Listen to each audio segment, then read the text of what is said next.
मैं शिला पट्ट का जो अनावरण अभी हुआ उसमें संस्कृत में जो लिखा है मैं उसका वाचन करता हूँ। माननीय राज्यपाल महोदया से, माननीय मंत्री जी से विनती है, कृपया श्रवण करने की कृपा करें।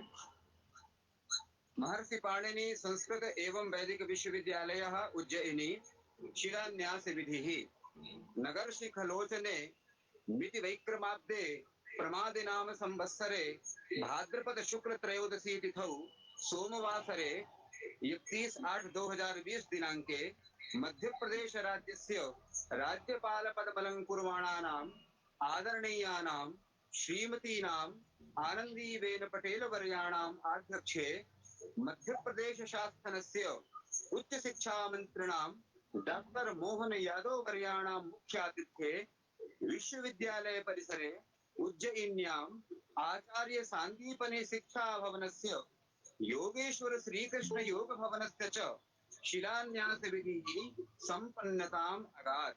कुलसचिवः डॉक्टर एल.एस. सोलंकी इति। धन्यवाद। अब हवन की विधि संक्षेप में होगी। इसके बाद जी एक मंत्र से संक्षेप में प्रतिनिधि होता है जी। माननीय राज्यपाल जी और माननीय मंत्री जी के प्रतिनिधि के रूप में आदरणीय कुलपति जी आज के इस कार्यक्रम की पूजा विधि की संपन्नता हवन के द्वारा कर रहे हैं। इसके बाद हम माननीय मंत्री जी के ओजस्वी और वैदुष्यपूर्ण व्याख्यान को, उद्बोधन को सुन सकेंगे। धन्यवाद।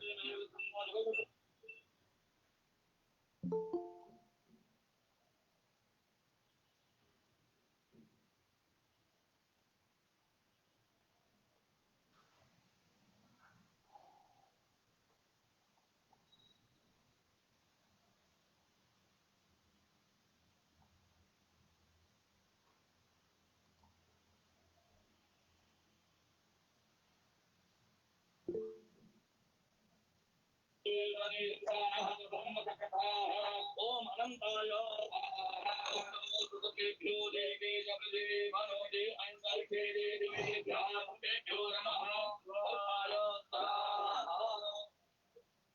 ओम अग्निनाय सुपधाराय अस्मान विग्रहामि देव वायुराय विग्रहान्य किस्मज्जुहुनाय मेनो भूरिपांदे नमस्ते देवो पवित्रमति सदाधारं नरो परिजाय सदाधारं मादे सदाधारं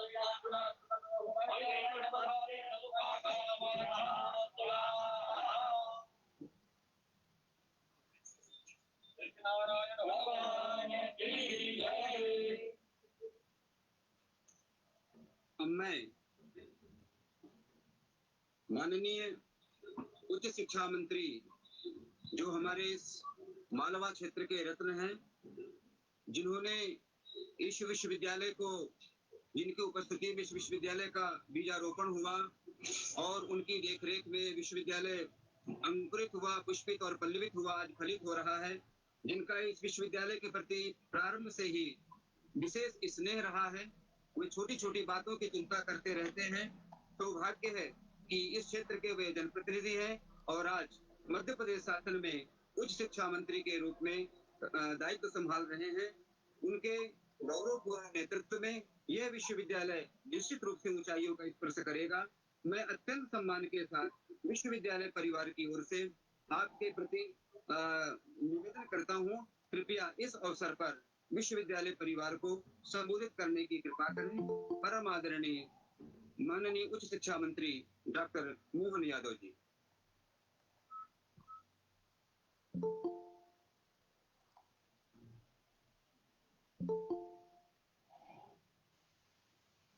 शिलान्यास कार्यक्रम ऑनलाइन में उपस्थित हमारे बीच प्रदेश और देश की गौरव महामहिम राज्यपाल महोदया इस अवसर पर कार्यक्रम की अध्यक्षता कर रहे कुलपति डॉक्टर पंकज जानी जी, इस अवसर पर मौजूद समस्त विश्वविद्यालय परिवारगण, विद्यार्थी बंधुओं, उज्जैन के गणमान्य नागरिकगण, हम सबका सौभाग्य है आज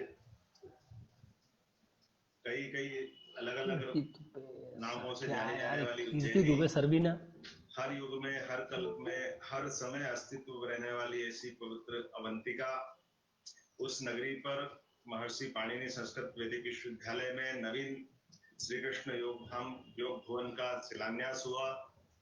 कोरोना के कारण से हम सबको मालूम है कि ये कष्ट भी है, लेकिन इसमें ये नई तकनीकों का भी उपयोग करके हमारी सामान्य जिंदगी को चलाए रखने के लिए जो उपक्रम हो रहे हैं, उसी में से आज ये वर्चुअल रूप से हमने सबने एक तरह से उपस्थित भूमि पूजन में शिलान्यास में भाग लिया, ऐसा हम मान के चलते हैं। अभी एक नया निर्माण कार्य की शुरुआत करते हुए जिस प्रकार से कुलपति जी ने बात रखी है हमारे सबके सामने, और वो बात हम सबको ध्यान में भी है कि अब जब योग की बात चल रही है, कोरोना की बात चल रही है, तो ऐसे में विश्वविद्यालय कैंपस में योग भवन की शुरुआत ही अपने आप आनंददायी होती है। 60 लाख की लागत से नवीन निर्माण कार्य का भूमि पूजन आपने मंडी बोर्ड के माध्यम से कहा है। मेरी अपनी ओर से कोटि से बधाई, शुभकामना है। उम्मीद करता हूँ कि ये नया भवन, नई निर्माण आपने सबके लिए, विद्यालय के लिए, सबके लिए फलदायी होगा और शुभदायी होगा। लेकिन उसके साथ जो दूसरी बात जोड़ी है वो ज्यादा महत्व की है। जिस प्रकार से पाणिनि संस्कृत यूनिवर्सिटी की प्रदेश में स्थापना हुई है और प्रारंभ से जिस बात के लिए हम सब प्रयासरत थे, मुझे लगता है कि अब ये 1 वर्ष में आपने जो दोनों बात जोड़ी है कि नेक के लिए जो आवश्यक न्यूनतम अर्हताएं हैं और यूजीसी की जो मान्यता है, उस दोनों तरह से भवन और स्टाफ की भर्ती, दोनों बातों के लिए चूंकि महामहिम स्वयं आपके साथ है ही, हम पे सदैव उनका आशीर्वाद है, उनका स्नेह है और मेरी भी आत्मा आपके साथ लगी हुई है।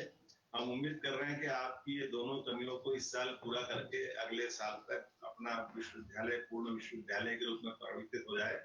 और चूंकि विश्वविद्यालय आप और हम सब तो इसके निमित्त हैं, ये तो देव योग है, देववाणी को फैलाने के लिए पूरे प्रदेश में और प्रदेश के दुनिया भर में ये अपने लिए अवसर मिला है।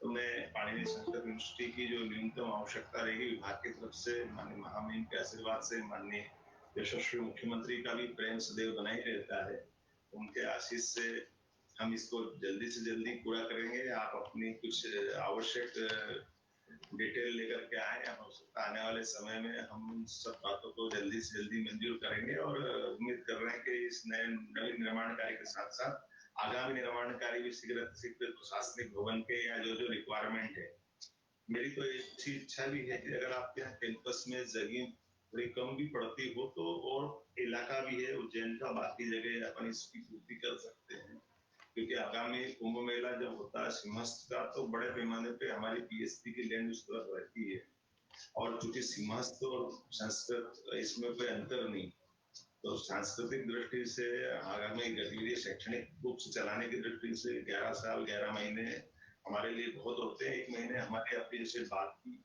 शासकीय भवन और सिंहस्थ के लिए देते ही हैं ताकि वो उसमें उपयोग हो जाए। तो एक तरह से भविष्य की दृष्टि से भी एक अच्छी संभावना है, लेकिन फिर भी आपने एक अच्छा निर्माण कार्य किया, मेरी अपनी ओर से पुनश्च बधाई और उम्मीद करते हैं पाणिनि संस्कृत विश्वविद्यालय अपनी गौरवशाली परंपरा को कायम रखेगा। मेरी अपनी ओर से पुनः बधाई, बहुत बहुत धन्यवाद।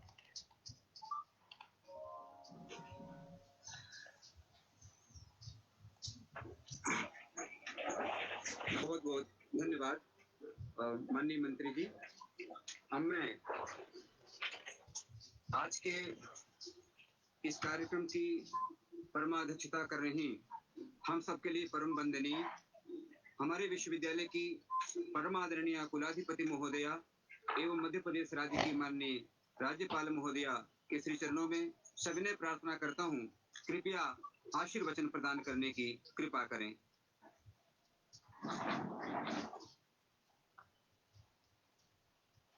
महर्षि सांदीपनि के गुरुकुल जो योगेश्वर श्री कृष्ण की शिक्षा स्थली रही है, उस पावन धरती उज्जैन में स्थापित महर्षि पाणिनि संस्कृत एवं वैदिक विश्वविद्यालय के योगेश्वर श्री कृष्ण योग भवन एवं आचार्य सांदीपनि शिक्षा भवन के शिलान्यास कार्यक्रम में उपस्थित विश्वविद्यालय के कुलपति, उपकुलपति, कुलसचिव, प्रबंध मंडल, विभिन्न समितियों के सदस्यगण, प्राचार्यगण, प्राध्यापकगण और प्रिय छात्र छात्राओं, संस्कृतानुरागी भाइयों और बहनों, आप सबके मध्य ऑनलाइन कार्यक्रम में शामिल होकर मुझे हर्ष एवं गर्व का अनुभव हो रहा है।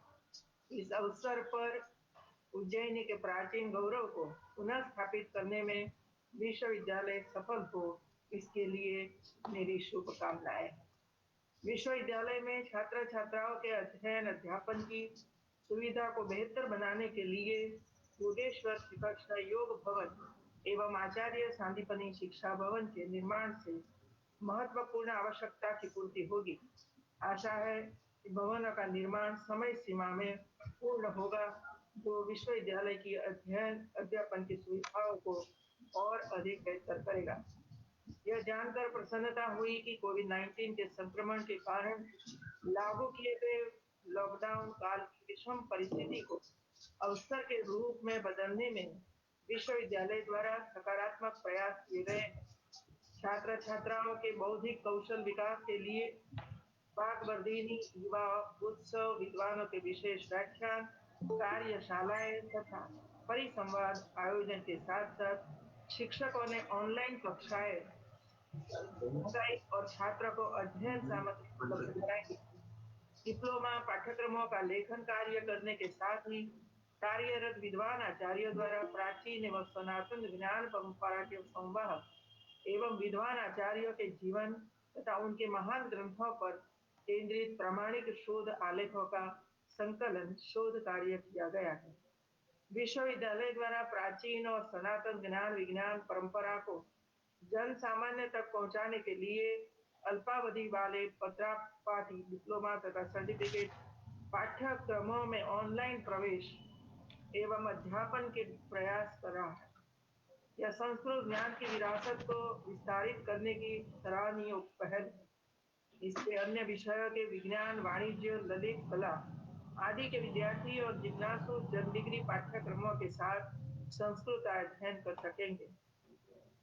छात्र छात्राओं को प्राचीन साहित्य की दृष्टि से स्वावलंबी बनाने और रोजगार की दिशा में मजबूत करने के लिए योग, कंप्यूटर, संगीत जैसे विषयों को उपाधि पाठ्यक्रमों में सम्मिलित किया जाना सही कदम है।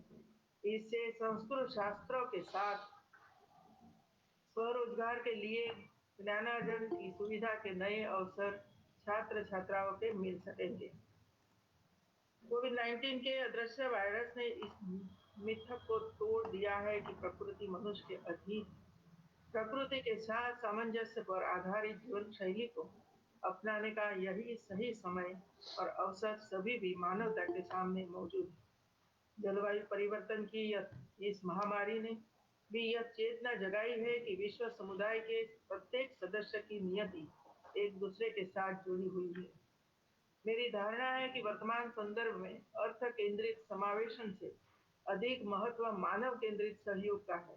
यह बदलाव जितना अधिक व्यापक होगा, मानवता का उतना ही अधिक फैला होगा।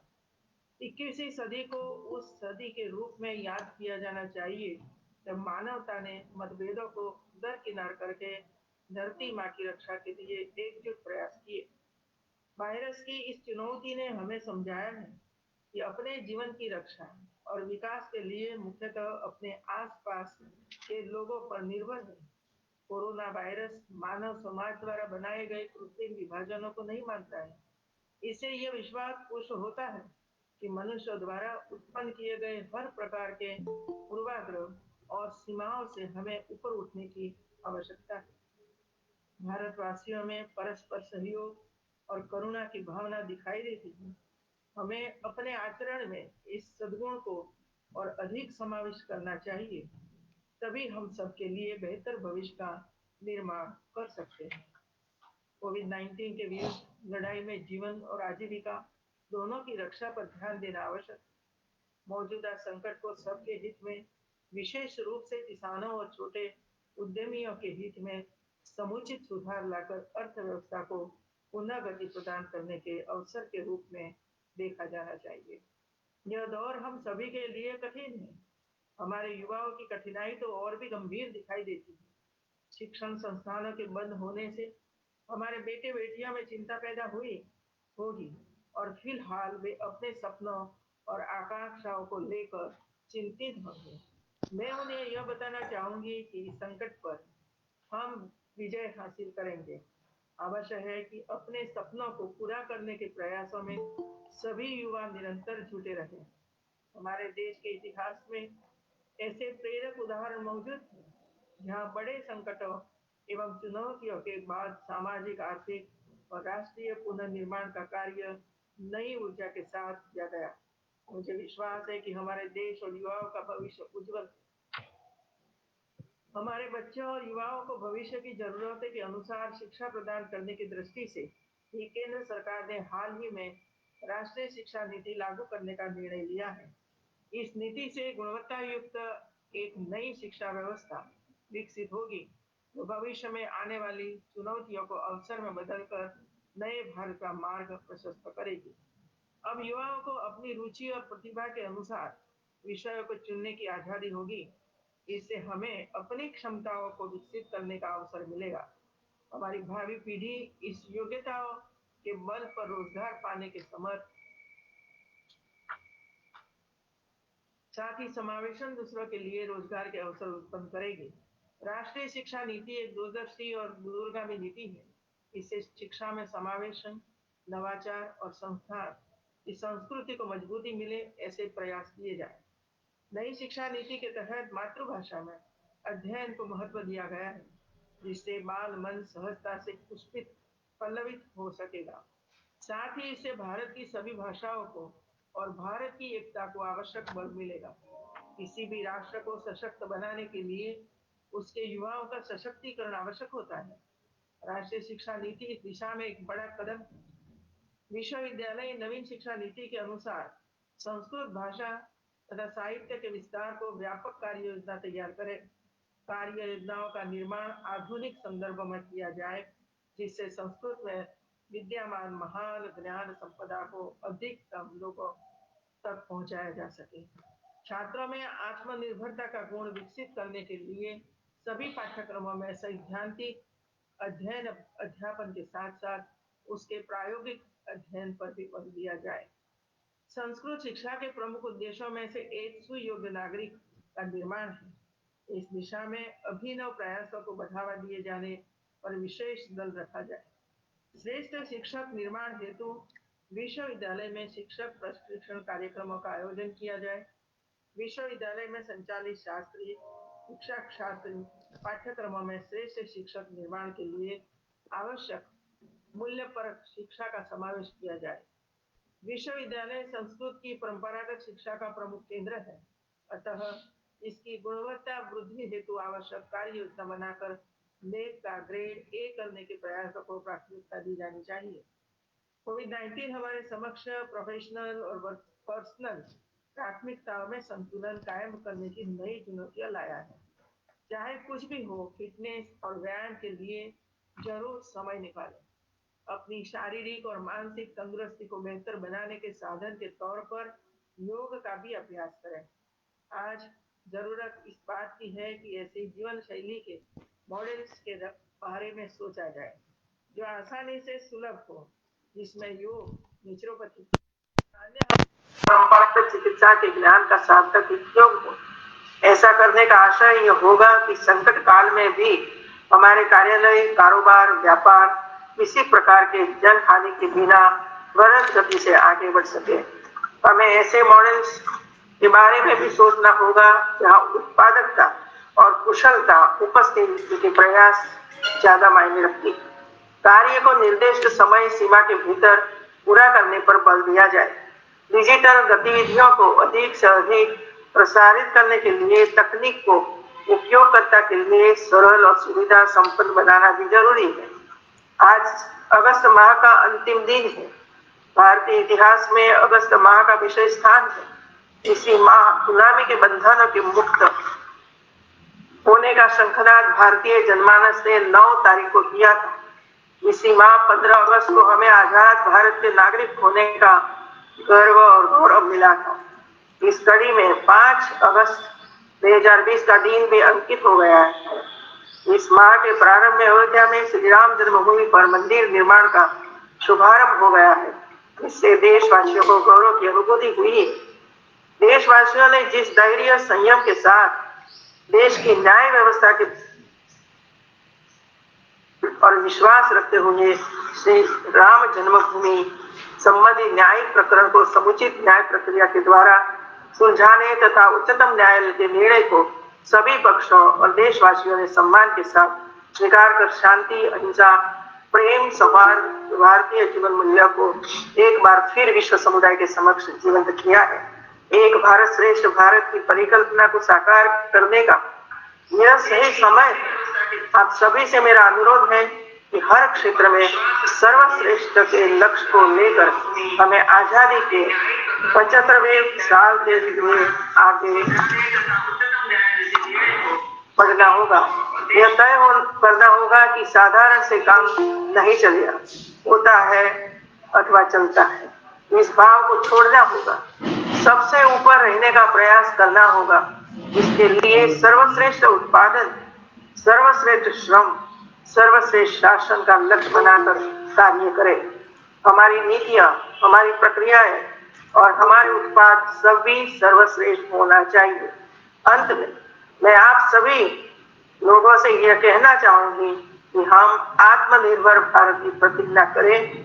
यह तय करें कि आयात को कम से कम करने की दिशा में योगदान करेंगे। लघु उद्योगों को सशक्त बनाने, लोकल के लिए वोकल बनेंगे। अधिक से अधिक नवाचार करेंगे। सभी युवाओं, महिलाओं, आदिवासियों, दलितों, दिव्यांगों, गरीब और पिछड़े व्यक्तियों को सशक्त बनाने के लिए मन, वचन और कर्म से कार्य करने के प्रण के साथ प्रयास करेंगे। जय हिंद।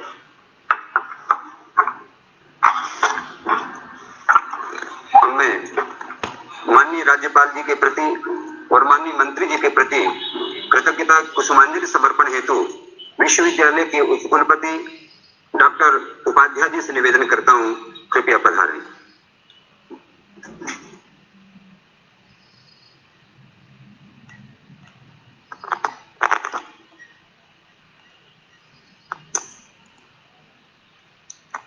सर्वेभ्यः नमो नमः।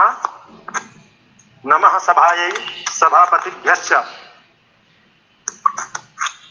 महता आनन्दस्य विषयः अयं यत् अद्यतन अस्माकं विश्वविद्यालयस्य आचार्य सान्दीपनि शिक्षा भवनस्य योगेश्वर श्रीकृष्ण योग भवनस्य च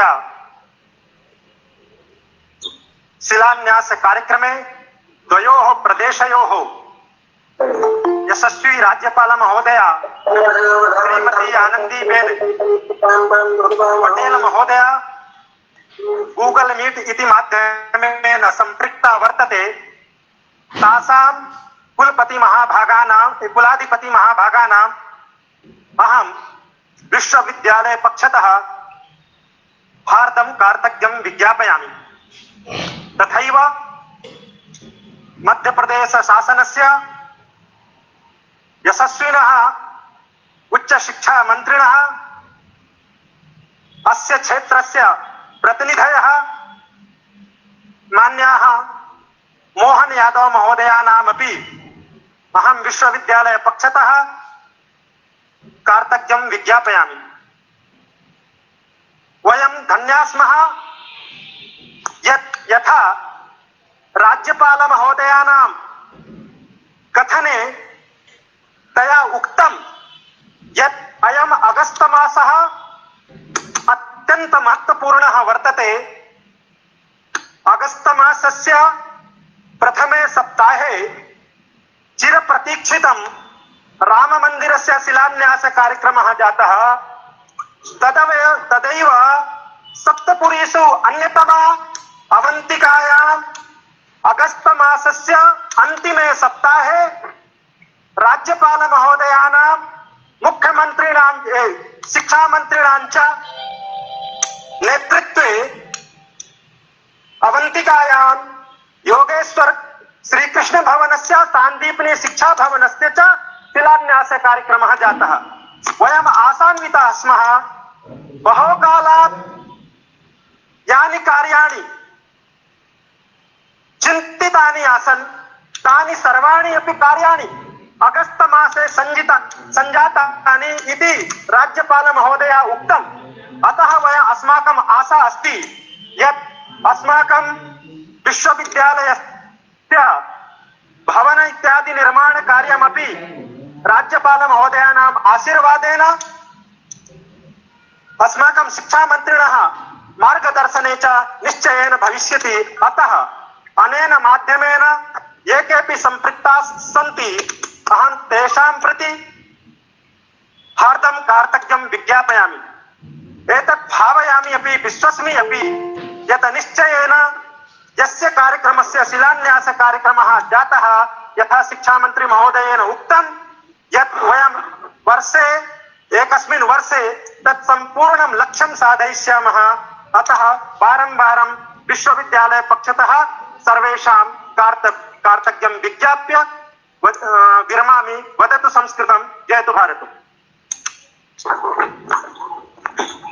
मैं उपस्थित सभी सम्माननीय अतिथियों के प्रति धन्यवाद ज्ञापन हेतु विश्वविद्यालय के कुल सचिव डॉक्टर एस.एल. सोलंकी जी से निवेदन करता हूं, कृपया पधारें।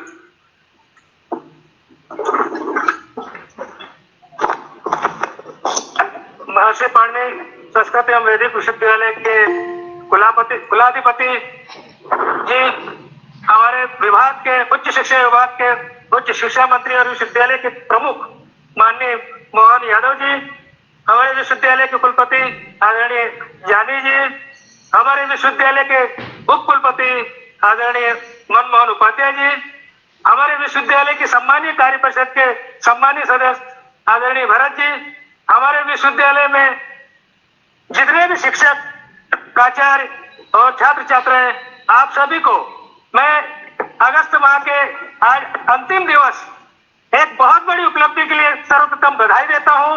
यह प्रेरणा हमें महामहिम राज्यपाल जी और हमारे उज्जैन शहर के उद्बोधन और उनके विश्वास और आशा के साथ यह दोनों को श्री गणेश हम शुभारंभ करने जा रहे हैं और ये विश्वास दिलाते इनको समय अवधि में पूर्ण कराने के लिए निर्माण एजेंसी के साथ जुड़े रहेंगे और उनसे समय अवधि में पूर्ण कराएंगे। आप सभी ने तकनीकी माध्यम से, व्यक्तिगत माध्यम से इस कार्यक्रम में शामिल होकर इस कार्यक्रम की शोभा बढ़ाई। मैं आप सभी के प्रति कृतज्ञता ज्ञापित करता हूँ। जय हिंद, जय भारत। और अब कल्याण मंत्र के साथ कार्यक्रम का औपचारिक विश्राम करेंगे। सर्वे भवन्तु सुखिनः, सर्वे सन्तु निरामयाः, सर्वे भद्राणि पश्यन्तु, मा कश्चित् दुःखभाग् भवेत्। ॐ शान्ति शान्ति शान्तिः। धन्यवाद जी। माननीय राज्यपाल महोदयानाम् आज्ञया इदानीं कार्यक्रमस्य औपचारिकं समापनं कुर्मः। धन्यवादः। मंत्री जी, माननीय मंत्री जी की भी आज्ञा से इस कार्यक्रम का औपचारिक समापन करते हैं। बहुत बहुत धन्यवाद।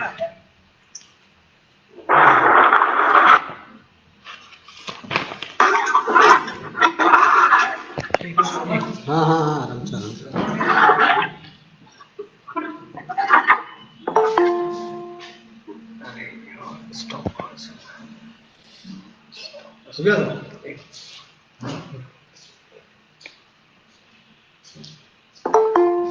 अरे यार इन लोग अब तक एडमिट ही हो गए, कार्यक्रम पूरा होने है, पेज ही निकल रहा है, पेज खुले तो कुछ और पेट्रोल में